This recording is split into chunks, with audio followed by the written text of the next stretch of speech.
ఆగిపోయినాం. అంటే మనకంటే 6 రెట్లు పైన ఇవాళ చైనా ఉంది. ఎందుకు జరిగింది, ఏం జరిగింది అంటే సింపుల్. అందులో పెద్ద కన్ఫ్యూజ్ అవ్వాల్సింది ఏం లేదు, భయపడాల్సింది, బాధపడాల్సింది లేదు. అన్నీ ఉన్నాయి. నీళ్ళు ఉన్నాయి, కరెంట్ ఉన్నది, ప్రభుత్వాలు ఉన్నాయి, ప్రజాస్వామ్యం ఉన్నది, డబ్బులు ఉన్నాయి, దేశంలో అన్నీ ఉన్నాయి. కానీ అంగట్లో అన్నీ ఉన్నా అల్లుడి నోట్లో శని అంటారు కదా, అట్లా పరిపాలించే వాళ్ళకి ఒక సోయి కానీ, అవగాహన కానీ, ఒక ప్రణాళిక కానీ, దేశం గురించి పట్టింపు కానీ ఇవి లేవు. ఎందుకు? మనను ఒక మత్తులో పెడుతున్నారు. మనం పాకిస్తాన్ కంటే గొప్పగా ఉన్నాం, మనం బంగ్లాదేశ్ కంటే గొప్పగా ఉన్నాం, మనం శ్రీలంక కంటే గొప్పగా ఉన్నాం. యాక్చువల్లీ శ్రీలంక కంటే గొప్పగా లేము.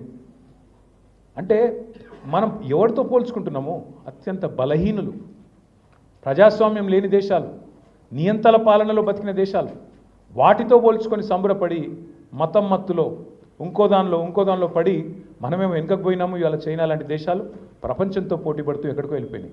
ఇవాళ నేను మాట్లాడుతుంది ఒక సగటు భారతీయుడిగా, ఒక పార్టీ ప్రతినిధిగాను, ఇంకోటో కాదు. నాకు కూడా 50 ఏళ్ళు, నా పిల్లలు ఇప్పుడు కాలేజీకి పోతూ ఉన్నారు. ఈ పిల్లలు రేపు ఈ దేశంలో ఉండాలి, ఇంకో దేశానికి పోకూడదు. రేపు నా బిడ్డను డ్రాప్ చేయడానికి నేను అమెరికా పోవాలి. ఎందుకు పోవాలా మన పిల్లలు అమెరికాకు, ఇంకొకటికి ఎందుకు చదువుకోనికి? నేను అడిగిన నా బిడ్డని, ఇక్కడనే చదువుకో, ఎందుకు పోవాలా? ఇక్కడ అంత గొప్ప కాలేజీలు ఏడున్నాయి అంటే నేను ఏం చెప్పాలి? అక్కడ ఉన్నంత గొప్ప కాలేజీలు ఇక్కడ ఉన్నాయా? ఏం చెప్పాలి? లేవు. వాస్తవాలు మాట్లాడుకుంటే. అంటే ఎవరైతే ఇవాళ భారతదేశంలో మేధస్సు ఉండి అవకాశాలు అందిపుచ్చుకోవాలనుకుంటున్నారో, కొంత వనరులు ఉంటే పోతున్నారు, దేశ విదేశాలకు పోతానే ఉన్నారు. ఆగుతున్నదా? 80 ఏళ్ళు అయింది. ఐఐటీలు పెట్టినా, ఐఐఎంలు పెట్టినా, ఎన్ని పెట్టినా ఇంకా పిల్లలు ఎక్కడెక్కడో సుదూర ప్రాంతాలకు పోతూ ఉన్నారు. బాధల్లో ఏంటంటే ఒక సగటు భారతీయుడిగా ఇవాళ మనం నిజంగా కూడా గుండె మీద చేసుకుని ఆలోచించుకోవాలి. ఇన్ని ఉన్న ఈ దేశంలో ఏం లోపించింది? నాయకత్వం లోపించింది. మతం పేరు మీద, కులం పేరు మీద పనికిమాలిన రాజకీయాలు. ఒక్కటంటే ఒకటి పనికొచ్చే రాజకీయం కాదు. పనికిమాలిన మాటలు, పనికిమాలిన రాజకీయాలు. ఎవరే బట్టలు వేసుకోవాలి, ఎవరేం తినాలి, ఏ దేవునికి మొక్కాలి, ఏ దేవుడు చెప్పిండు కొట్లాడుకోమని ఆయన పేరు మీద? మా దేవుడు గొప్పనా, మీ దేవుడు గొప్పనా? ఇంకా 80 ఏళ్ళ తర్వాత కూడానా?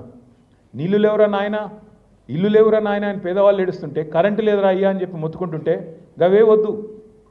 కులం పేరు మీద, మతం పేరు మీద పంచాయతీ పెట్టుకోవాలి, కొట్టుకోవాలి, తెల్లారులేస్తే గుద్దుకోవాలి, అందులోకి చలిమంటలు కొంతమంది కాసుకోవాలి, కేంద్రంలో కూర్చోవాలి, రాష్ట్రంలో కూర్చోవాలి. దౌర్భాగ్యం ఏంటంటే భారతదేశానికి స్వాతంత్రం వచ్చే ముందు ఇప్పుడున్న కేంద్రంలో ఉన్న పార్టీకి ఏ పాత్ర లేదు భారతదేశ స్వాతంత్రంలో. ఇవాళ వాళ్ళు కేంద్రంలో మనకు దేశభక్తి పాఠాలు చెప్తారు. ఇక రాష్ట్రంలో అయితే మీకు తెలుసు నాకంటే బాగా, తెలంగాణ ఉద్యమంలో మనకు వ్యతిరేకంగా పనిచేసిన ఒక విధవ ఇవాళ వాడు ముఖ్యమంత్రి. బాధ అనిపిస్తుంది. That is the situation in the country today. ఏం ప్రేమ ఉంటుంది ఆయనకి తెలంగాణ మీద? ఉంటుందా? జై తెలంగాణ అనడానికి ఆయనకి చేయి వస్తలేదు, నోరు వస్తలేదు. ఆయనకి ప్రేమ ఉంటుందా తెలంగాణ మీద? గట్లాంటి వాళ్ళు ఇవాళ ప్రభుత్వాధినేతలు అవుతున్నారు. ఎందుకు? ఎందుకంటే రాజకీయ నాయకుల్లో ఉండే ఒక భావదారిద్ర్యం ఒకవైపు, ప్రజల్లో ఉండే ఎకనామిక్ బ్యాంక్రప్సీ ఇంకోవైపు. ఈజీగా ఇప్పుడు 10 ఏళ్ళు కేసీఆర్ గారి పరిపాలనలు ఇవాళ బాధపడుతూ ఉన్నారు అందరూ. అయ్యో కేసీఆర్ గారు లేకపోయి ఎక్కడ పోయినా మాట్లాడుతున్నారు. కేసీఆర్ ఉంటే 24 గంటల కరెంట్ ఉంటుండే, కేసీఆర్ ఉంటే నీళ్లు మంచిగా అందుతుండే, కేసీఆర్ ఉంటే రైతు బంధు పడుతుండే. కరెక్టే. కానీ మరి ఓటేసే ముందు ఆలోచించాలి కదా. ప్రజాస్వామ్యంలో అది మర్చిపోతే ఎట్లా? మంచి వాళ్ళని వదులుకొని, దేశమంతా వదిలించుకున్న దరిద్రాన్ని నెత్తిన పెట్టుకొని సమస్యలన్నీ మరి అట్లాగే ఉన్నాయి లేదా ఇంకా పెరుగుతున్నాయి అంటే బాధ అనిపిస్తున్నది. ఇప్పుడు నిన్న మా ఆడబిడ్డలందరూ పోయి అంబేద్కర్ దగ్గర ధర్నా చేసిండ్రు. ఎందుకు? తులం బంగారం ఇస్తా అన్నవాడు నన్ను గెలిపించండి, కేసీఆర్ గారు ₹1,00,000 ఇస్తున్నారు కళ్యాణ లక్ష్మి షాదీ ముబారక్ పేరు మీద పేద ఆడబిడ్డలకు, నేను తులం బంగారం ఇస్తా అన్నాడు. మీదికెళ్ళి 1,00,000 మాత్రమే కాదు, మీదికెళ్ళి తులం బంగారం అని చెప్పినోడు ఇలా ఉన్నదే కూడా కొట్టిండు. హైకోర్టులో కౌంటర్ వేయడానికి టైం లేదట ముఖ్యమంత్రి గారికి. ప్రభుత్వానికి పేదింటి ఆడబిడ్డల పెళ్ళిళ్ళు కేసీఆర్ గారు ఎన్ని చేసిండండి? 15 లక్షల పెళ్ళిళ్ళు చేసిండు కేసీఆర్ గారు. 14 లక్షల మంది ఆడబిడ్డలకు కేసీఆర్ కిట్లు ఇచ్చిండు. ఎందుకోసం ఇచ్చిండు? పేదింటి ఆడబిడ్డలకు బాల్య వివాహాలు కావద్దు, 18 ఏళ్ళు నిండిన తర్వాతనే పెళ్ళిళ్ళు కావాలి, ఎట్టి పరిస్థితుల్లో ఆ అమ్మాయి గౌరవంగా అత్తగారింటికి పోవాలి, అక్కడ పోయి మళ్ళీ అవస్థలు పడకూడదు అని చెప్పి ఒక అద్భుతమైన కార్యక్రమం తెచ్చి 15 లక్షలు. మనం ఎలక్షన్లో ఓట్ల కోసం చెప్పలేదు మాట, ఎలక్షన్ మేనిఫెస్టోలో పెట్టలేదు కళ్యాణ లక్ష్మి గురించి ఒక్క మాట కూడా. కానీ కేసీఆర్ గారు ఒక తాండాలో, అదేం తాండా అక్క పేరు, నేలబండ తాండా పోయినప్పుడు అక్కడ పల్లె నిద్ర చేసిండు. అంటే ఒక నాయకుడికి ఎంత ఆలోచన ఉంటే ఎట్లాంటివి వస్తాయంటే పథకాలు ఆయన మనసులోంచి ఎట్లా వస్తాయంటే ఇట్లా వస్తాయి. ఒక గిరిజన కుటుంబం ఆ రోజు ఆ తాండాలో కేసీఆర్ గారు ఉన్నప్పుడు వచ్చి ఓ తండ్రి వలవల ఏడుస్తూ అన్న నా ఇల్లు కాలిపోయింది, అలా నేను నా బిడ్డ పెళ్లి కోసం దాచుకున్న 60,000 రూపాయలు కాలిపోయినాయి, ఏం చేయాలి ఇప్పుడు, ఎట్లా బతకాలి అని చెప్పి ఏడిస్తే కేసీఆర్ గారు ఓదార్చి ఆపి, లేదు తమ్ముడు భయపడకు నేనున్నా అని చెప్పి ఆ పాప పెళ్లి చేసింది. అది వేరే సంగతి. కానీ ఆయన మనసులో అది నిలిచిపోయి ఇట్లా పేదింటి పిల్లలు పెళ్ళిళ్ళ కోసం ఎంతమంది కష్టపడుతుండొచ్చు, ఎంతమంది అవస్థపడుతుండొచ్చు అని ఆలోచించి ఎలక్షన్లో పెట్టలే, మేనిఫెస్టోలో పెట్టలే, ఓట్ల కోసం కార్డులు వంచలే, ఓట్ల కోసం చిల్లర డైలాగులు చెప్పకపోయినా ప్రభుత్వంలో ఉన్న నాయకుడికి మనస్సుంటే పథకాలు పుట్టుకొస్తాయి. అట్లనే పుట్టుకొచ్చింది కళ్యాణ లక్ష్మి, షాదీ ముబారక్. ఓ రోజు కేసీఆర్ గారు తన పొలం కాడికి పోతుంటే అక్కడ మధ్యలో ఒక ఊరిలో, లక్ష్మాపురం అనే ఊరిలో రైతులందరూ కలిసి కారు ఆపితే ఆగిండు. ఏందమ్మా అంటే ఏదో దరఖాస్తు ఏదో పట్టుకొని ఇస్తున్నారు. చదవరాదు దరఖాస్తు అని అడిగిండు కేసీఆర్ గారు. చదువుతుంటే వాళ్ళకి చదువు వస్తలేదు, ఎందుకంటే కళ్ళు కనబడతలేవు.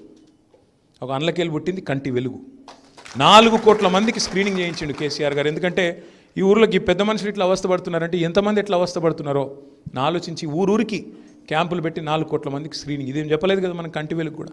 అంటే నాయకుడికి మనసు ఉంటే పథకాలు వస్తాయి, అట్లాగే నాయకుడికి మనసు ఉంటే కరెంటు వస్తుంది. 65 ఏళ్ళు కాంగ్రెస్ వాళ్ళు అంతకుముందు పరిపాలించిన వాళ్ళు కరెంటు ఇవ్వలేదు తెలంగాణలో. కానీ కేసీఆర్ గారు వచ్చినాక 6 నెలలకు ఏం మ్యాజిక్ జరిగింది మరి? 24 గంటల కరెంటు వచ్చిందా లేదా? జనరేటర్లు మాయమైనాయి, ఇన్వర్టర్లు మాయమైనాయి, వచ్చింది తెలంగాణలో. ఒక అద్భుతం జరిగింది. నీళ్ళు వచ్చినాయా లేదా ఇంటింటికి కేసీఆర్ గారు వచ్చిన తర్వాత? ప్రతి ఎకరా బీడు భూమికి కూడా నీళ్లు తెచ్చినాడు కేసీఆర్. అంటే ఒక నాయకుడికి మనస్సు ఉంటే, నాయకుడికి కమిట్మెంట్ ఉంటే అద్భుతాలు చేయొచ్చు. మరి 10 ఏళ్లలోనే కేసీఆర్ గారు ఇన్ని అద్భుతాలు చేస్తే, ఒక పార్టీ ఏమో 60 ఏళ్ళు పరిపాలించింది దేశాన్ని, ఏం ఉద్ధరించినారయ్యా అంటే మా తాతలు నేతులు తాగారు, మా మూతులో వాసన చూడండి, అంతే, ఏమీ లేదు చేసింది. ఇంకా ఊర్లలో రోడ్లు లేవు, ఇంకా దేశంలో కరెంటు లేదు, ఇంకా నీళ్లు లేవు, కన్నీళ్ళు లేదు తప్ప ఏమీ లేదు. ఏందయ్యా అంటే మేమేదో చేసినాం, ఇంకా పాతకాలం కథలు చెప్పుకుని బతకడమే.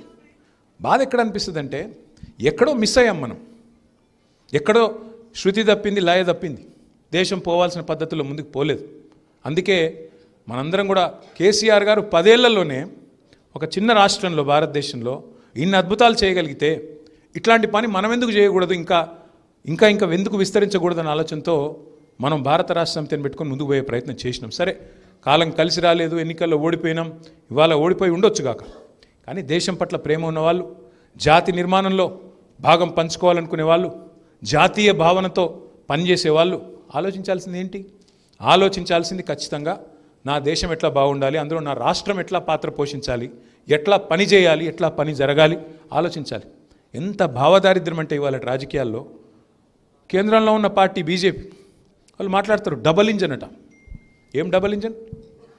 దేనికి డబల్ ఇంజన్? డబల్ ఇంజన్ ఉంటేనే అభివృద్ధి. ఎక్కడ డబల్ ఇంజన్ అభివృద్ధి? తెలంగాణ కంటే ఒక తెలంగాణలోని సింగిల్ ఇంజనే మీ డబుల్ ఇంజన్ కంటే ఎక్కువ మూత మోగించలేదా? అద్భుతాలు చేయలేదా? ఒక్క రాష్ట్రం చూపెడతావా నీ డబుల్ ఇంజన్ రాష్ట్రం మాకంటే మెరుగ్గా పనిచేసింది? చూపెట్టు. అయినా ఉండాల్సింది కేంద్రంలో ఉండే పాలకులకు డబుల్ ఇంజన్ కాదు కదా విధానం. 28 ఇంజన్లు ఉన్నాయి దేశంలో, 28 రాష్ట్రాలు ఉన్నాయి. 28 ఇంజన్లు ఎక్కడికక్కడ గట్టిగా ఛార్జ్ అయ్యి గట్టిగా ఉరికితే, ఒక ఇంజన్ ఇంకో ఇంజన్తో పోటీ పడి ఉరికితే అప్పుడు దేశం ఉరుకుతుంది. కానీ డబుల్ ఇంజన్, ఇక్కడ కేసీఆర్ ఉంటే మేము సపోర్ట్ చేయం, మా ఖిలాఫ్ ఉంటే మేము కేసులు పెడతాం, మా ఖిలాఫ్ ఉంటే జైళ్ళలో పెడతాం, మా ఖిలాఫ్ ఉంటే సతాయిస్తాం, దేశం ఎక్కడైనా పోని, రాష్ట్రం గంగలో పోని, మీరు అడిగింది ఇయ్యం. నేను అడుగుతున్నా ఇవాళ కేంద్ర ప్రభుత్వాన్ని, హైదరాబాద్ మెట్రో మీరు పర్మిషన్ ఇయ్యరు. మేము ప్రభుత్వం ఉన్నప్పుడు 2021లో పోయి అడిగినాం, అయ్యా మా లక్డికాపూర్ నుంచి బిహెచ్ఎల్ దాకా పిచ్చి ట్రాఫిక్ ఉన్నది, మెట్రో పర్మిషన్ ఇవ్వయా స్వామి అంటే, ఇక్కడ మీకు ట్రాఫిక్ లేదు అని చెప్పి పక్కకు పెట్టిండు. ఎక్కటోళ్ళు లేరు, ఎక్కువ గిరాకీ లేదు మీకు అని చెప్పి ఇయ్యలే పర్మిషన్. కానీ ఎక్కడనో ఎలక్షన్లు ఎక్కడుంటే అక్కడ ఇస్తారు. ఉత్తరప్రదేశ్లో ఇక్కడ చిన్న చిన్న నగరాలు, మీరట్, ఇంకేదో బుడ్డ నగరాలు ఉంటాయి, వాటికి మాత్రం మెట్రోలు కడతా ఉన్నారు. అంటే ఇంతకంటే సిగ్గుమాలిన పని. అందరూ బాగుండాలని కోరుకోవాలి, కానీ సబ్కా సాత్ సబ్కా